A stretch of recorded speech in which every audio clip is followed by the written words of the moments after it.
If you take your car to the mechanic, right, because it's making some strange, I don't know, rattling noise, they just plug it into a diagnostic machine. Yeah, that little computer they hook up under the dashboard. Exactly, yeah.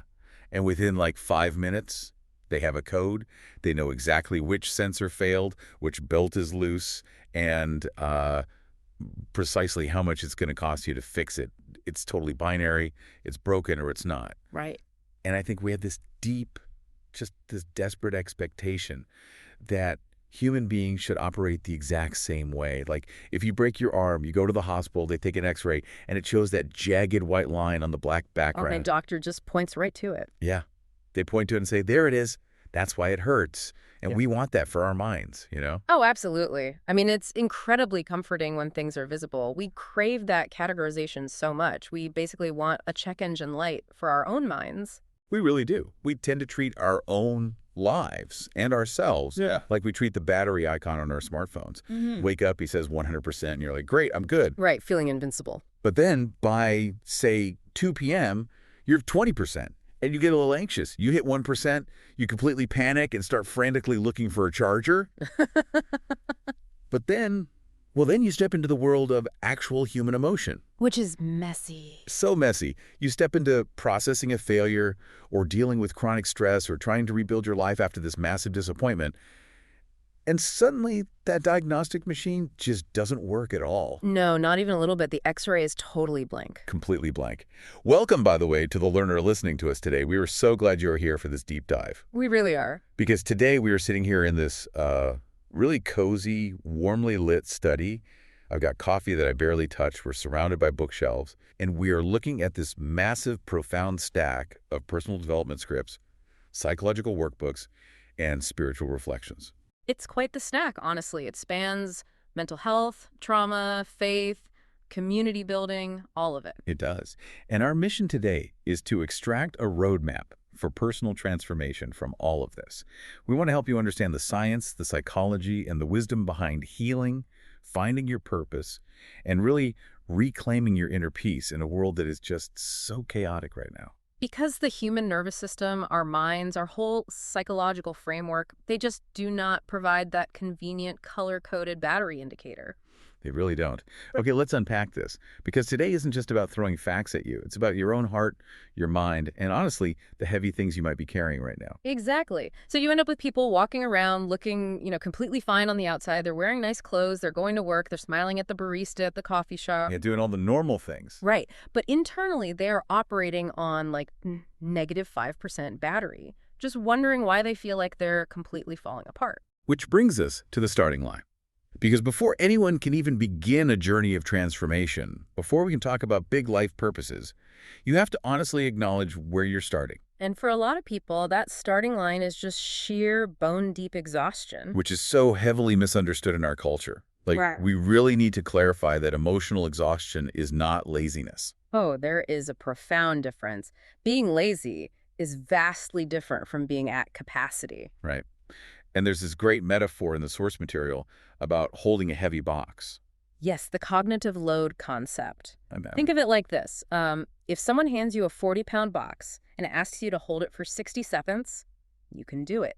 Your muscles contract, your core engages, you're fine. Sure, no problem. 60 seconds is nothing. But if they ask you to hold that exact same box for an hour, your arms start to physically shake. The muscle fibers actually begin to fail. And if you try to hold it for a whole day, you're going to just collapse. Absolutely. And here's the key. The weight of the box never changed. Right. It was always 40 pounds. Yeah. Precisely. The weight remained constant. What degraded was your endurance. Your muscular glycogen depleted. And, well, psychology works in the exact same way. So it's like you might be dealing with the same job or the same relationship or the exact same financial stress you've had for 5 years, and you say to yourself, I used to be able to handle this. What is wrong with me? And the answer is absolutely nothing is wrong with you. You've just been holding the box too long without putting it down. Yeah. Your psychological endurance has run out. I hear that, and I think everyone listening resonates with that. But society tells us to just push through, right? The rest is for the weak. Yeah. I mean, we think we can run 50 apps at once on 1% battery, and then we get mad at ourselves when we crash. How do we fight that programming? Well, you fight it by understanding your own biology. Because if you don't make the decision to rest, your biology will eventually make it for you. Wow, yeah. It forces the issue. It really does. Hustle culture completely ignores the autonomic nervous system. When you decide to just push through chronic stress, you are essentially forcing your body to stay in a sympathetic dominant state. That's your fight or flight mode. So we're basically living like we're being chased by a bear. Exactly. Evolutionarily, this system was designed to give you a, 30-minute burst of adrenaline and cortisol to run away from a predator. It was never designed to be left on 24 hours a day for a decade. So what actually happens physically when we do that? When we leave that alarm system blaring for years? The physical architecture of your body actually alters. Chronic stress, all that elevated cortisol, it suppresses your immune system because your body is thinking, hey, we are running from a tiger right now. Fighting off a cold virus is not a priority. That makes total sense. And it alters your digestion, too. This is why chronic stress leads to massive digestive issues. The gut-brain axis gets disrupted. It messes with your sleep, pulling you out of that deep restorative sleep. You are essentially taking out a physiological loan at a predatory interest rate. And eventually, that loan comes due, right? The collector knocks on the door. The debt always comes due. And when it does, the body pulls the emergency brake. This is where we see emotional numbness and depressive symptoms. Wait, really? So numbness isn't just like giving up? Not at all. We tend to view emotional numbness as a character flaw. But from a neurobiological standpoint, numbness is a brilliant survival mechanism. It's your nervous system saying, I'm at capacity. Your brain realizes the emotional circuitry is overheating, so it literally trips the circuit breaker to protect the system from structural collapse. Okay, so if numbness is actually my body trying to save my life, the first step to healing is just giving yourself permission to stop pretending you're fine. Yes, permission to put the box down. But practically, how do we do that? When you're in active overwhelm, how do you signal to your brain that it's safe to rest? You have to bypass the thinking part of your brain, because when you're overwhelmed, that part goes offline anyway. You have to speak directly to the nervous system. The data strongly supports sensory grounding techniques. Like the 5-4-3-2-1 method, right? We see this everywhere in the literature. Yes. Walk us through how you would use that. Okay, so say you're sitting in your car before walking into work, and the panic feels like a physical storm in your chest. You don't try to outthink the panic. You just look around and name 5 things you can visually see, like the steering wheel, a street light. Right, grounding yourself in the physical space. Then 4 things you can physically feel. The seatbelt, the cold air from the vent. Then 3 things you can hear, 2 things you can smell, and 1 thing you can taste. And the reason that works is pure neurocircuitry. You are forcing the brain to process real-time sensory data. The fear center can't maintain a state of panic about a hypothetical future when it's suddenly forced to analyze the texture of your seatbelt right now. It brings you back into your body. But, and here's the really hard part, once you finally pause and rest, the silence often gets really loud. Oh, definitely. The physical storm stops, but the mental one starts. Exactly. Exhaustion breeds this incredibly toxic internal narrative. We move from physical depletion to mental framing. You start hearing that not enough soundtrack. Right, you're failing. You're behind. Where does that even come from? We aren't born evaluating our net worth in our cribs. No, feeling not enough is a learned message, often from childhood or past failures. But what's fascinating here is neuroplasticity. Oh, break that down for you. What's happening in the brain? Your brain literally builds neural pathways based on repeated thoughts. There's a rule in neuroscience, neurons that fire together, wire together. If you constantly say, I always fail, you hardwire that belief. It's like hacking a path through a dense jungle. The first time is hard, but if you walk it every day, it becomes a paved highway. So if my default thought is I'm stupid, I'm literally building a superhighway for self-hatred. Precisely. It becomes the path of least resistance. So how do I edit that narrative? Because if I just stand in the mirror and tell myself I'm amazing when I feel terrible, isn't that just toxic positivity? Doesn't my brain know I'm faking it? Your brain absolutely knows you're faking it, and it hates it. When you force positive affirmations over genuine pain, you create cognitive dissonance. Your amygdala actually flares up because it detects a lie. It feels threatened. It's like, don't tell me everything is fine when the house is on fire. Exactly. This is where cognitive behavioral therapy principles come in. It's not about fake cheer, it's about the both-and practice. The both-and. Give us an example of that. So instead of saying, losing my job is the best thing ever, which is a lie, or I'm worthless, which is destructive, you hold 2 truths. You say, this is incredibly hard and I am learning patience, or I am terrified about money right now, and I have navigated difficult things before. This is hard, and I am capable. I love that. You're stepping into the role of the author. In the sources, Dr. Dan McAdams talks about how humans are storytelling creatures. You aren't just a character in your life, you are the author. You construct your narrative identity. So an actionable takeaway for you listening right now, the zoom out exercise. Look at a current struggle keeping you up at night and ask, if I was looking at this 5 years from now, what might I see differently? It changes the genre from a tragedy to just a tough chapter. But to really test that new narrative, you have to step out of hiding. You have to let other people read the new draft. Which is terrifying, because stepping out means vulnerability. To rewrite our story, we have to let others see us. And the prospect of being seen is terrifying for most people. It really is. I was reading about self-presentation theory in the sources, how we curate acceptable versions of ourselves to gain approval. We basically wear masks all the time. But wearing a mask is like wearing a heavy winter coat in the summer. I mean, sure, it might protect you from a scrape, but you're suffocating underneath it. But we keep the coat on because our brains equate vulnerability with physical danger. The amygdala sees social rejection the same way it sees a physical threat. Back in ancient tribal times, if you were rejected by the group, you died. So my brain literally thinks, if I admit I'm struggling to my friend, I might be cast out of the tribe and eaten by a tiger. Basically, yes. Your brain is trying to keep you alive. But here is the amazing thing. Vulnerability is actually medicine. How so? Well, emotional suppression, keeping the mask on, increases cortisol. But vulnerability, taking the mask off, that releases oxytocin, the bonding hormone. It physically calms the nervous system. It's like Maya Angelou. She had massive imposter syndrome, always afraid people would find her out. But by speaking it out loud, she disarmed it. Or Thomas, the divorced man from the case studies, who finally opened up to a friend and realized his friend felt the exact same way. I know how you feel is the ultimate antidote to shame. But wait, in an age of social media oversharing, what is the difference between true vulnerability and just venting for attention? Because people trauma dump online all the time. That's a vital distinction. True vulnerability requires safety and authentic connection, not an audience.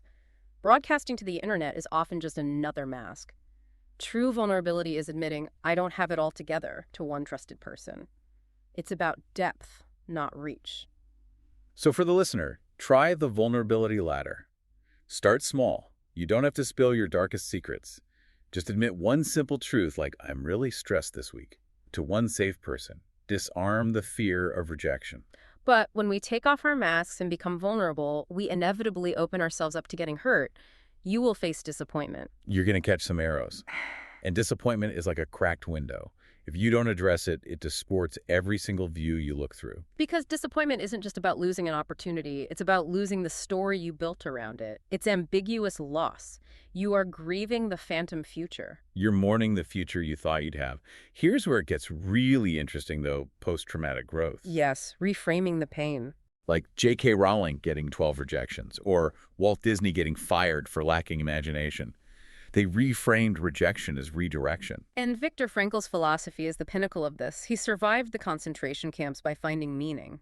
He said, when we are no longer able to change a situation, we are challenged to change ourselves. Meaning-making actively engages the prefrontal cortex, creating resilience. So shift from asking, why me, to what now? Try the 2-column exercise. Write down, disappointment took X, but hope can give Y. That's a powerful cognitive shift, but you can't turn your pain into a new purpose if you are anchored to the past by bitterness. Moving forward requires a soul detox. Forgiveness, which is so hard. The text says, unforgiveness is like drinking poison and waiting for the other person to die. It literally increases your blood pressure. It creates a state of chronic stress, but we have a massive misconception about forgiveness. Forgiveness does not mean reconciliation. Oh, say that again? That is huge. Yeah, it does not mean trusting someone who hasn't earned it. It doesn't mean what they did was okay. It simply means releasing the grip the pain has on your own heart. You are canceling a debt they can't pay anyway. But what if the person we are maddest at is ourselves? Self-forgiveness is like taking stones out of a backpack. Every time you shame yourself, you add a heavy stone, but you cannot punish yourself into healing. You just can't. So name the hurt, acknowledge it, and practice daily release. Maybe write the letter you will never send, and literally burn it as a symbolic act of freedom. And once you drop the stones, the actual rebuilding of your life begins. The slow rebuild. And we have to unlearn society's timeline for this. Yeah. We all want the movie montage, right? 3 minutes of upbeat music and everything is fixed. But real healing is boring. It's the broken bone analogy. It requires a cast and rest and time. Osteoblasts are working invisibly to knit the bone back together. If we connect this to the bigger picture, it redefines resilience. We think resilience is being a rigid stone wall, but a stone wall shatters in an earthquake. Exactly. True resilience is being a willow tree. You bend in the storm without breaking. You adapt and integrate new realities. And you build that by leveraging small wins, the dopamine cycle. Shrink the task until it's laughably easy. Don't say, I'm going to deep clean the whole kitchen. Just wipe the counter. Because when you wipe the counter, you get a microdose of dopamine. That tiny dopamine hit changes your self-perception from victim to active participant. Action precedes motivation. Plus, you can use the fresh start effect. There's no shame in starting over on a Monday or the first of the month. Use a success journal. Track your tiny wins daily. Drink water, log it. These microshifts compound over time. But we cannot sustain this slow rebuild in isolation. Healing accelerates in community. We have an epidemic of loneliness right now. We have hundreds of unread notifications, yet we feel totally invisible. It's a biological crisis. The neuroscience of empathy shows that looking into someone's eyes allows us to sense their emotions. It releases oxytocin and calms the nervous system. You cannot get that from a screen. The sources talk about faith and community bridging divides, and a big part of that is the ministry of presence, like Job's friends in the text, just sitting with someone in their pain without trying to fix it. Yes, offering your physical presence as an anchor. So, challenge yourself this week. Yeah. Practice perspective taking. Build a bridge rather than a wall. Take one intentional step to connect authentically with someone offline. Look them in the eye. Use your empathy muscle. We have covered so much today, from the crushing weight of exhaustion to rewriting our inner stories, daring to be seen, grieving our disappointments, forgiving our past, and rebuilding step by step alongside others. It's the roadmap for becoming. And to you listening, remember, you are not broken. You are becoming. I want to leave you with this thought. What if the deepest wound you are carrying right now is actually the exact seed of the greatest purpose you will ever live out? What if the ashes you are standing in are just the soil for your next beginning? Let that sink in. Be gentle with yourself as you continue this deep dive into your own life. Thank you so much for joining us. We'll see you next time.